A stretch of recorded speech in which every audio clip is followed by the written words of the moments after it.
What's going on, guys? In today's video, we're going to be talking about the pros and cons of living in the country, rural areas. Let's get into the video.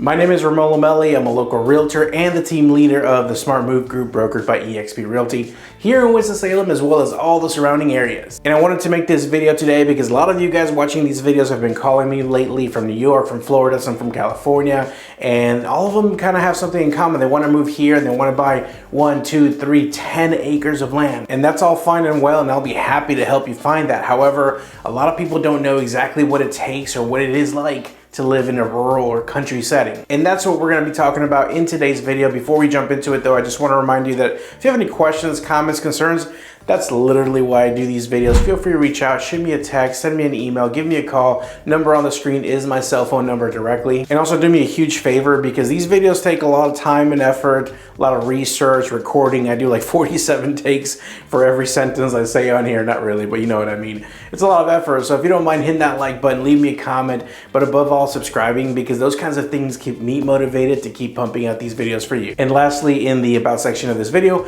I'm going to leave some good links for you so you can check out some homes with land, some acreage if you want to build a home, and some other things in there that are going to be really helpful to you, like the Winston-Salem relocation guide, as well as all my contact info and all my social media handles in case you want to be my friend on social media. And honestly speaking, I feel like I have a very unique perspective when it comes to this sort of thing. See, I was born and raised in Southern California, the city of Anaheim, if you're familiar, and at the age of 14, almost 15, I was plucked out of there, and they brought me all the way to a tiny little town, if you blink, you miss it, kind of town called Yadkinville, North Carolina. So it was a major culture shock for me, and even though we didn't have acreage where the place that we moved to, it was still very country, very rural, and you know, I had to learn to adapt. So pro number one, the cost to buy a home. So your dollar really goes a lot further when it comes to buying homes in rural or secluded or country areas. So like I mentioned, living in a rural area is going to be significantly cheaper than living in the city or in the suburbs, meaning that essentially a similar house in the suburbs or in the city is going to be way cheaper out in the country. So you're getting more bang for your buck. The major difference between living in the suburbs or the city and living out in the country is going to be that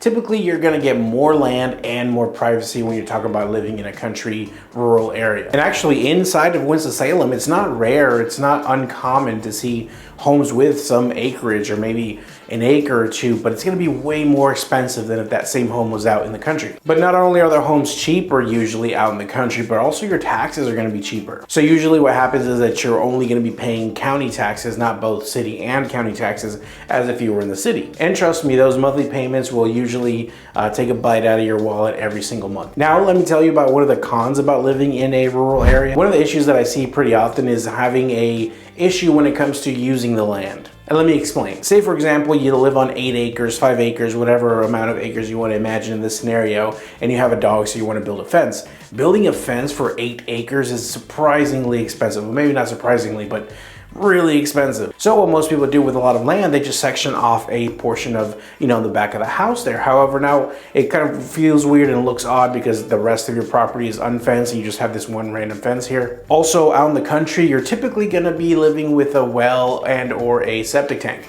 So if you want to build a garage, build a pool, build something on the property, you're going to have to be very careful. And in fact, you're kind of limited to where you can actually put the building or the pool because of where your septic tank may be or because of where your well may lie. Additionally, just because you live out in the middle of nowhere doesn't mean that you can do, you know, essentially whatever you want. You're still governed by zoning rules and regulations. One of the main reasons people love country living is that there is no HOA. Homeowners associations have a bad reputation when it comes to being overly strict, I would say, and so it kind of leaves a bad taste in people's mouth, and a lot of people just don't want to deal with an HOA. Someone telling you what you can do in or outside of your own home, you know, that doesn't really make sense to a lot of people. HOAs are typically made to help maintain the property value of all the homeowners inside of that HOA. So I kind of see where they're coming from, but I also see why it could be extremely frustrating if you want to buy a home and then you can't paint it the way you want to or do whatever you want to on your property. So if you're a fan of like working on your car in the driveway, or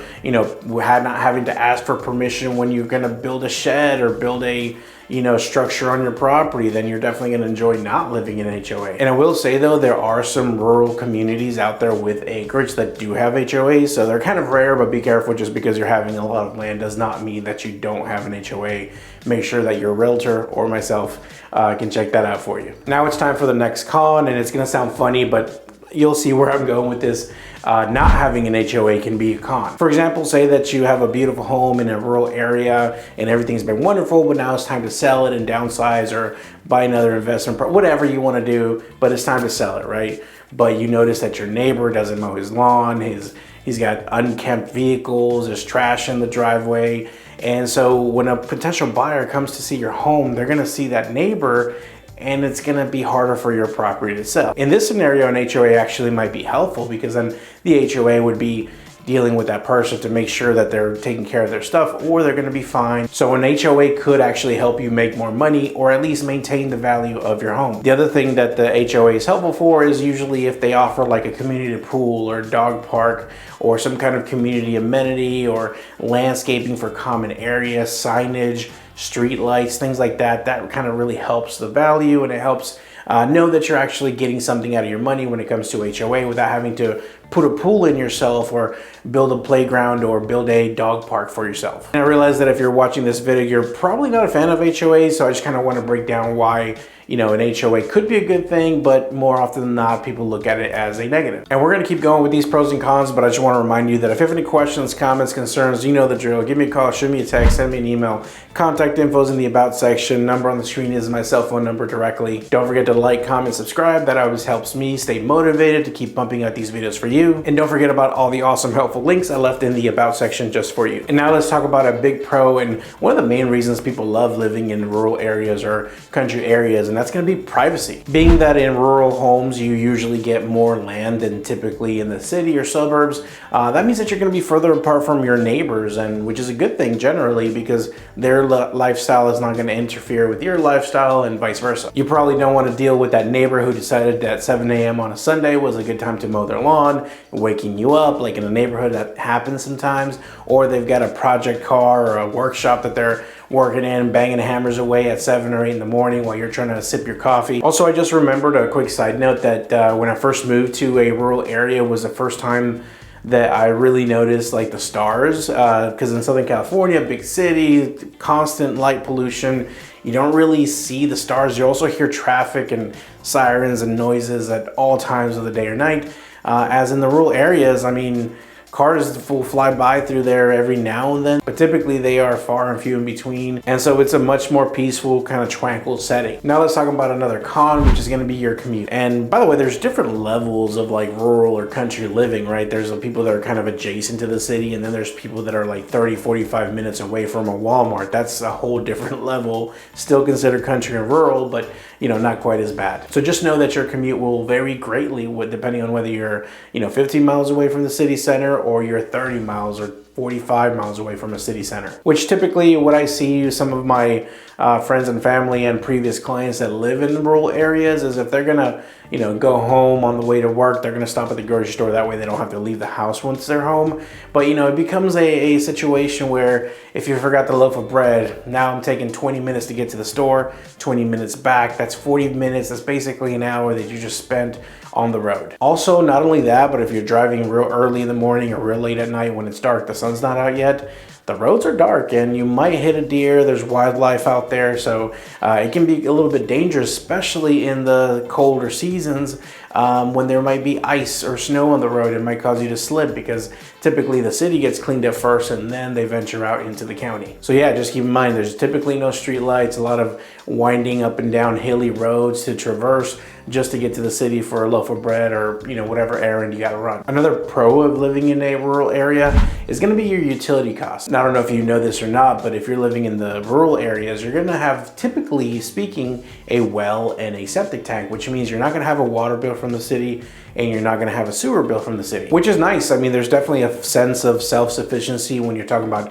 you know, being able to pump your own water out of the ground and not having to worry about a sewer, and obviously not having those monthly bills every month helps. Now let's talk about the adverse of that, which is the con, which is going to be the utilities and maintenance of those utilities. So as far as the cons go with the well and septic tank specifically, I mean, you're going to be in charge of and responsible for these items. So what happens that in the middle of the night your septic alarm goes off and, you know, it's backflowing into the property? That's definitely not going to be, the city's not going to come out and help you with that. That's on you. You got to remember to maintain the septic tank. You got to remember to keep it pumped every 2 to 5, sometimes more longer years to make sure that it's at a good level. Also, one thing that I hear a lot that happens frequently, it happened to my sister not too long ago, but a lot of times in the winter, the well pumps will freeze and you won't have any running water to your house. Next thing you know, you're on YouTube trying to figure out how to fix a well pump in the middle of a snowstorm. So there's that, but then there's also the fact that a lot of, not all, but a lot of rural areas will have their own private driveway. So sometimes you see people sharing a driveway,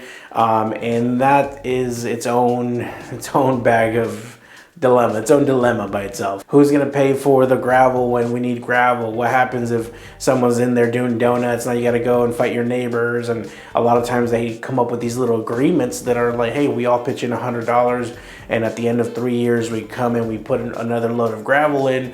Hey, that's all well and dandy until one of your neighbors decides to not pay. Now you're all mad at that guy or lady, and so it becomes a headache. And obviously people that are living in rural areas don't want to be signing papers or attaching themselves or committing themselves to do certain things, and it's just sometimes doesn't work out too well. Now, a pro in my opinion would be the lifestyle that you get when you're, you know, living in a rural area. While living in the city or really close to the city, you're going to have, you know, access to more amenities, a lot more entertainment, things to do. You're going to probably make more friends. You're going to be able to go to the theater. You're going to be more involved with culture and the, you know, what's going on of life really. But definitely if you're living in a rural area, you're going to have a more laid back, relaxed kind of life. Less pollution, less traffic, less noise. And especially if you enjoy outdoor activities, you're definitely gonna like living in a rural area. Whether it's as simple as playing catch with the kids or throwing the bone to the dog or playing cornhole, or even if you want to get some quads and go off-roading on some trails or even hunting, that's all things that you can enjoy when you live in the country or in the rural areas. But there are cons when it comes to the rural living lifestyle as well, because living a slower paced life with less restrictions may sound very appealing, but it has its drawbacks. Think about it this way, you're probably going to be spending a lot more gas money getting to and from work every day, and most people that I know that live in rural areas do not drive eco-friendly cars. You're talking about big trucks out there. Not only that, but now you have to think about tread on the tires, wear and tear on the vehicle, things of that nature. Another thing to consider if you're in the rural areas is there are animals out there. There's natural predators, there's coyotes, there's venomous snakes, there's alligator snapping turtles. If you haven't seen one of those things, look it up. You even got to watch out for hawks sometime. A few months ago, my sister was actually telling me how she was so mad at these hawks that actually came into her chicken coop and killed a couple of her chickens. She's also had run-ins with coyotes, and she's had run-ins with some snakes. No snapping turtles over there though. She's not close to a river or a body of water of any kind. So yeah, if you live in a rural area, you're gonna have to safeguard your pets and maybe even yourself from these wild animals. Another thing to consider is that typically inside of the city limits, the power outages get fixed faster and the roads get swept up from ice or, you know, sprayed for salt a lot quicker than they do in the rural area. So because you're in a rural area, you may end up with power more longer than if you were in the city, or your road might stay icy for longer than if you were in the city. That's all for me, guys. Before you go click on one of my competitors' videos, do me a favor and hit that like button, leave me a comment, but above all, subscribe. That really helps the channel. Do not hesitate to reach out if there's anything at all that I could do for you. I can't stress that enough. Call, text, email. I'd love a chance to earn your business. Thank you so much for watching, and I'll see you in the next one.